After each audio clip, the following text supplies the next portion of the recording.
প্রিয় শিক্ষার্থীরা, আশা করছি তোমরা সবাই ভালো আছো। জীববিজ্ঞান দ্বিতীয় পত্রের অনলাইন ক্লাসে তোমাদেরকে স্বাগত জানাচ্ছি। আমরা আজকে নতুন একটি অধ্যায় শুরু করব।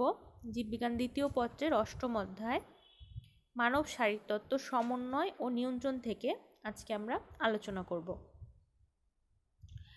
আজকের ক্লাসের শেষে আমরা জানতে পারবো উদ্দীপনা, রিসেপ্টর ও ইফেক্টর কি, সমন্বয় কি, সমন্বয় কত প্রকার, স্নায়ুতন্ত্র কাকে বলে এবং স্নায়ুতন্ত্রের কাজ কি, স্নায়ুতন্ত্রের গঠন ও কার্যকরী এককের ব্যাখ্যা। প্রথমেই তোমরা চারটি ছবি দেখতে পাচ্ছ। প্রথম ছবিটি হচ্ছে বজ্রপাতের, দ্বিতীয় ছবিটি হচ্ছে ফুল ফোটার একটা সুন্দর ছবি, তৃতীয় ছবিটি হচ্ছে একজন হাসছে, হাসির একটি ছবি, এবং চতুর্থ ছবিটি হচ্ছে একটি বাচ্চা কান্না করছে। তো চারটি ছবি এজন্যই দিয়েছি। প্রথম ছবিটি বজ্রপাতের, যা আমাদের মনে আতঙ্কের সৃষ্টি করে, ভীতির সঞ্চার করে। দ্বিতীয় ছবিটি ফুলের ছবি, যা মনে আনন্দের সঞ্চার করে। তো আমাদের আনন্দ বা দুঃখ এগুলোর প্রকাশভঙ্গিও কিন্তু বিভিন্ন রকম হয়েছে। যেমন আনন্দ পেলে সেটা খুশিটা প্রকাশিত হয় হাসির মাধ্যমে, আবার কেউ অনেক আতঙ্কিত হলে বা দুঃখ কষ্টে থাকলে সেটা কান্নার মাধ্যমে কিন্তু প্রকাশ করতে পারে। তো এগুলো আসলে কেন হয়?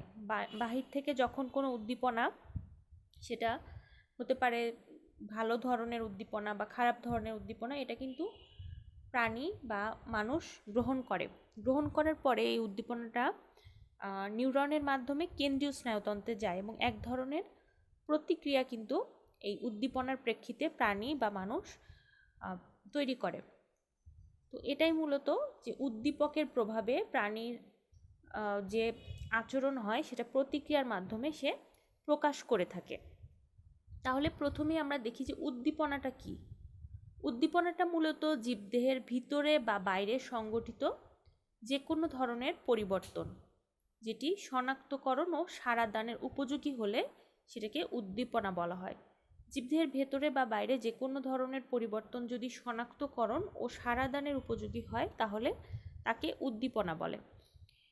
পাশে ছবিতে একটি প্রজ্বলিত মোমবাতি এবং তার উপর একটি হাতের আঙ্গুল দেখা যাচ্ছে। এই প্রজ্বলিত মোমবাতিটা, এর তাপটা উদ্দীপক হিসেবে এখানে কাজ করছে। রিসেপ্টর, যে অঙ্গটি উদ্দীপনা গ্রহণ করে তাকে রিসেপ্টর বলে। এই প্রজ্বলিত মোমবাতির তাপটা এই ব্যক্তির আঙ্গুলের যে পেশি বা ত্বক, এটি গ্রহণ করছে। এজন্য এই ত্বক বা হাতের আঙ্গুল এটা হচ্ছে রিসেপ্টর, অর্থাৎ উদ্দীপনাটা যে অঙ্গ গ্রহণ করবে সেটাই হচ্ছে রিসেপ্টর। এরপর রয়েছে ইফেক্টর।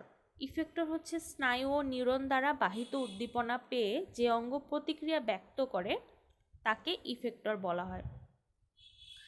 আমরা চোখের মাধ্যমে অনেক সুন্দর দর্শনীয় বস্তু দেখি, সেক্ষেত্রে যদি সেটা চোখের মাধ্যমে আমরা গ্রহণ করি দর্শনীয় বস্তুটা, আবার নাকের মাধ্যমে আমরা অনেক সুন্দর ঘ্রাণ নেই, এগুলো তখন রিসেপ্টর হিসেবে কাজ করে। আর উদ্দীপনাটা দেহের বাইরে বা দেহের ভিতরে যে কোনো স্থানেই হতে পারে। ইফেক্টরটা হচ্ছে নিউরন দ্বারা বাহিত উদ্দীপনা পাওয়ার পরে কেন্দ্রীয় স্নায়ুতন্ত্রের মাধ্যমে যে নির্দেশ আসে সে অনুযায়ী যে অঙ্গ প্রতিক্রিয়াটা ব্যক্ত করে তাকে ইফেক্টর বলে। যেমন এই হাতের আঙ্গুলে যখন তাপের অনুভূতিটা যখন হাতের আঙ্গুলে আসবে তখন ব্যক্তি কিন্তু হাতটা আগুনের উপর থেকে সরিয়ে নেবে, এক্ষেত্রে ইফেক্টর হচ্ছে সংশ্লিষ্ট অঙ্গ। তাহলে উদ্দীপনা, রিসেপ্টর এবং ইফেক্টর সম্পর্কে আমরা জানলাম। এরপর যে বিষয়টি আসে সেটা হচ্ছে সমন্বয়। দুটো চিত্র তোমরা দেখতে পাচ্ছ। প্রথম চিত্রটাতে অনেকগুলো ব্যক্তি তারা সমন্বিতভাবে কোনো কাজ করছেন বা কোনো আলোচনা করছেন। দ্বিতীয় ছবিটাতে পিঁপড়ার একটি দল তারা সমন্বিতভাবে দল বেঁধে হয়তো খাদ্য সংগ্রহের খোঁজে যাচ্ছে বা খাদ্য পরিবহন করে নিয়ে যাচ্ছে। তাহলে সমন্বয়, প্রাণীদের মধ্যে যেমন সমন্বয় আছে, বিভিন্ন অঙ্গতন্ত্র ঠিক তেমনি পারস্পরিক সহযোগিতামূলক কাজের মাধ্যমে দেহের সকল কাজ সুষ্ঠুভাবে সম্পন্ন করে থাকে। বিভিন্ন অঙ্গতন্ত্রের মাধ্যমে পারস্পরিক সহযোগিতামূলক কাজের মাধ্যমে দেহের সকল কাজ সুষ্ঠুভাবে সম্পন্ন হওয়ার এই প্রক্রিয়াটিকে বলা হচ্ছে সমন্বয়। সমন্বয় প্রক্রিয়াটি মূলত দুভাগে বিভক্ত করা যায়। একটা হচ্ছে ভৌত সমন্বয় তন্ত্রের মাধ্যমে এটি হতে পারে, আরেকটি হচ্ছে রাসায়নিক সমন্বয়তন্ত্রের মাধ্যমে হতে পারে। ভৌত সমন্বয়তন্ত্র এটা হচ্ছে স্নায়ুতন্ত্রের মাধ্যমে যে সমন্বয়টা ঘটে থাকে সেটাকে বলা হচ্ছে ভৌত সমন্বয়তন্ত্র। অন্তঃক্ষরা তন্ত্রের মাধ্যমে ঘটে থাকে রাসায়নিক সমন্বয়টা। ভৌত সমন্বয় মূলত স্নায়ুতন্ত্রের মাধ্যমে ঘটে থাকে। তো স্নায়ুতন্ত্রটা কি এটা আমাদের জানতে হবে।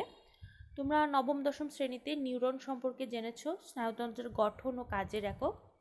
নিউরন সমন্বিত যে তন্ত্রের সাহায্যে দেহ বাহ্যিক ও অভ্যন্তরীণ উদ্দীপনায় সাড়া দিয়ে বিভিন্ন দৈহিক ও শারীরবৃত্তীয় কাজের সামঞ্জস্য সাধন করে এবং দেহকে পরিচালিত করে, তাকেই মূলত স্নায়ুতন্ত্র বলে।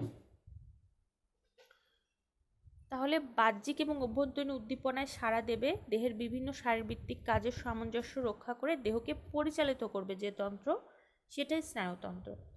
স্নায়ুতন্ত্রের অনেক কাজ রয়েছে, তার মধ্যে কিছু কাজ আমি এখানে তুলে ধরেছি। যে কোনো প্রভাবককে উপলব্ধি করা এবং সে অনুযায়ী প্রতিক্রিয়া ব্যক্ত করা। যখন কোনো ব্যক্তি রাস্তা পার হন তখন কিন্তু তিনি ডানে বামে সব দিকে দেখেন এবং কোনো দিক থেকে গাড়ি আসলে বা কোথাও থেমে যেতে হলে তিনি কিন্তু সাথে সাথে সেটা করেন। তাহলে বিভিন্ন প্রভাবককে উপলব্ধি করে প্রতিক্রিয়া ব্যক্ত করা, এই কাজটি কিন্তু স্নায়ুতন্ত্রের মাধ্যমেই সম্পন্ন হয়ে থাকে। পরিবেশের সাথে দেহের সমন্বয়। বজ্রপাত, বৃষ্টি সহ বিভিন্ন ধরনের প্রাকৃতিক বিপর্যয়, মানবসৃষ্ট বিপর্যয় আমাদের পরিবেশে ঘটে থাকে। এই পরিবেশের সাথে দেহের সমন্বয় ঘটায় কিন্তু স্নায়ুতন্ত্রটা। দেহের বিভিন্ন অঙ্গের সমন্বয় ও নিয়ন্ত্রণে স্নায়ুতন্ত্র গুরুত্বপূর্ণ ভূমিকা পালন করে। ঐচ্ছিক ও অনৈচ্ছিক পেশির নিয়ন্ত্রণ ও গ্রন্থির ক্ষরণের জন্য বাইরের উদ্দীপনাও গ্রহণ করে থাকে স্নায়ুতন্ত্র। স্নায়ুকোষের যে উদ্দীপনাটা, এটা কেন্দ্রীয় স্নায়ুতন্ত্রে পরিচালনা করে স্নায়ুতন্ত্র। অর্থাৎ দেহের বিভিন্ন প্রান্তীয় অংশ থেকে উদ্দীপনা গ্রহণ করে কেন্দ্রীয় স্নায়ুতন্ত্রে পাঠানো স্নায়ুতন্ত্রের অন্যতম কাজ। বিভিন্ন ধরনের তথ্য সংরক্ষণের মাধ্যমে অতীত অভিজ্ঞতার আলোকে আচরণকে পরিবর্তিত করে।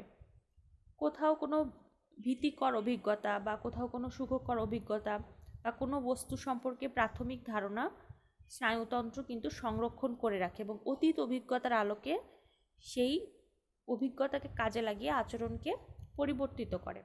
এগুলোই মূলত স্নায়ুতন্ত্রের কাজ। এরপর আমরা দেখব স্নায়ুতন্ত্রের গঠন ও কার্যকরী একক নিউরন। নবম দশম শ্রেণীর সমন্বয় অধ্যায়ে তোমরা নিউরন সম্পর্কে পড়েছ। পাশে নিউরনের একটি চিত্র দেখতে পাচ্ছ। তো স্নায়বিক সমন্বয়ে প্রধান সমন্বয়কারী স্নায়ুতন্ত্রের গঠন ও কাজের এককই হচ্ছে নিউরন। নিউরনের দেহকে মূলত দুটি অংশে বিভক্ত করা যায়। উপরে গোলাকার যে অংশটি রয়েছে এটাকে বলা হচ্ছে কোষ দেহ, এবং কোষ দেহ থেকে লম্বাকৃতির যে অংশটি দেখতে পাচ্ছ এটাকে বলা হয় প্রলম্বিত অংশ বা নিউরাইট। নিউরাইটে বহু শাখা বিশিষ্ট ছোট ছোট প্রলম্বিত অংশ আছে, সেগুলোকে বলা হচ্ছে ডেনড্রাইট। অর্থাৎ কোষ দেহের আশেপাশে শাখান্বিত যে ছোট ছোট অংশগুলো দেখা যাচ্ছে এটাই ডেনড্রাইট। আর শাখাবিহীন দীর্ঘ নলাকার যে অংশটা রয়েছে সেটাকে বলা হচ্ছে অ্যাক্সন। চিত্রতে ডেনড্রাইট, কোষদেহের অভ্যন্তরের নিউক্লিয়াস, কোষদেহ থেকে প্রলম্বিত যে অংশ সেটাকে বলা হচ্ছে অ্যাক্সন। সমস্ত নিউরনটা একটি পর্দা দ্বারা যে আবৃত এটাকে বলা হচ্ছে নিউরিলেমা। নিউরিলেমার আবরণের নিচে রয়েছে মায়োলিন শীথ। র্যানভিহারের পর্ব হচ্ছে মাঝখানে যে খাঁজগুলো রয়েছে এগুলোকে বলা হচ্ছে র্যানভিহারের পর্ব, এবং নিচে রয়েছে অ্যাক্সন প্রান্ত। এটা মূলত একটি নিউরনের গঠন। তাহলে গাঠনিক দিক থেকে নিউরনের দুটি অংশ, গোলাকার কোষদেহ এবং প্রলম্বিত অংশ বা নিউরাইট। প্রলম্বিত অংশ বা নিউরাইটের বহু শাখা রয়েছে, ছোট ছোট শাখা সেগুলোকে বলা হচ্ছে ডেনড্রাইট, এবং দীর্ঘ লম্বা অংশ যেখানে শাখা নেই সেটাকে বলা হচ্ছে অ্যাক্সন। নিউরনের আবার কিছু ধরন রয়েছে। প্রলম্বিত অংশ বা প্রবর্ধকের সংখ্যার উপর ভিত্তি করে নিউরনকে 5টি ভাগে বিভক্ত করা যায়। Apolar neuron, unipolar neuron, bipolar neuron, multipolar neuron এবং pseudo unipolar neuron. Apolar neuron, যে নিউরনের কোষদেহে কোনো প্রলম্বিত অংশ থাকে না, শুধুমাত্র কোষদেহটি দেখা যায়, সেটাকে বলা হয় অ্যাপোলার নিউরন। শব্দের অর্থ হচ্ছে নেই, পোল মানে হচ্ছে প্রান্ত, অর্থাৎ কোনো প্রান্ত নেই যে নিউরনে, সেটা অ্যাপোলার নিউরন। এই নিউরনটা সাধারণত রেটিনা অর্থাৎ চোখের রেটিনার মধ্যবর্তী নিউক্লিয়ার স্তরে এবং মস্তিষ্কের সেরিব্রাল হেমিস্ফিয়ারের বহিস্তরে দেখা যায়। ইউনিপোলার নিউরনটার মূলত কোষদেহে একটি প্রলম্বিত অংশ প্রথমে সৃষ্টি হয়, কিন্তু পরবর্তীতে এটি দুটি শাখায় বিভক্ত হয়। যেহেতু প্রথমে একটি প্রলম্বিত অংশ সৃষ্টি হয়, এজন্য এটাকে বলা হয় ইউনিপোলার নিউরন। মেরুদণ্ডী প্রাণীর স্নায়ুতন্ত্রে ইউনিপোলার নিউরনটা পাওয়া যায়। বাইপোলার নিউরন, বাইপোলার নিউরনে কোষদেহ থেকে মূলত দুটি প্রলম্বিত অংশের সৃষ্টি হয়। ছবিতে দেখতে পাচ্ছ বাইপোলার নিউরনে দুটি প্রলম্বিত অংশ রয়েছে। বাইপোলার নিউরনটা পাওয়া যায় রেটিনা, ককলিয়া ও নাকে। এরপর রয়েছে মাল্টিপোলার নিউরন। মাল্টি শব্দের অর্থ অসংখ্য বা অনেক, পোল মানে হচ্ছে প্রান্ত। কোষদেহের অনেকগুলো প্রলম্বিত অংশ থাকে, একটি থাকে অ্যাক্সন এবং বাকিগুলো থাকে ডেনড্রাইট, এটিকে বলা হয় মাল্টিপোলার নিউরন। মাল্টিপোলার নিউরনটা স্তন্যপায়ী মস্তিষ্ক ও স্পাইনাল কর্ডে দেখতে পাওয়া যায়। 5 নম্বর নিউরনটাকে বলা হচ্ছে সিউডো ইউনিপোলার নিউরন। সিউডো শব্দের অর্থ হচ্ছে মিথ্যা বা ফলস। ইউনিপোলার অর্থাৎ প্রাথমিক অবস্থায় দুটি প্রলম্বিত অংশ থাকে, যা বৃদ্ধির সাথে সাথে মিলিত হয়ে একটিতে পরিণত হয়। এ ধরনের নিউরনকে বলা হয় সিউডো ইউনিপোলার নিউরন। প্রাথমিক অবস্থায় দুটি প্রলম্বিত অংশ থাকলেও বৃদ্ধির সাথে সাথে এটি মিলিত হয়ে একটি মাত্র প্রলম্বিত অংশে পরিণত হয়, এজন্যই এই নামকরণ pseudo unipolar neuron. Spinal ganglia ও করোটিক স্নায়ু গ্যাংলিয়াতে সিউডো ইউনিপোলার নিউরন পাওয়া যায়। নিউরনের প্রকারভেদের মধ্যে যে উদাহরণগুলো রয়েছে, এগুলো আমরা একটু গুরুত্বের সহকারে মনে রাখবো, কারণ এখান থেকে নৈর্ব্যক্তিক প্রশ্ন আসে। তো আজকে এ পর্যন্তই। তোমরা সবাই ভালো থাকবে, সুস্থ থাকবে। পরবর্তী ক্লাসে আবার কথা হবে। ধন্যবাদ সবাইকে।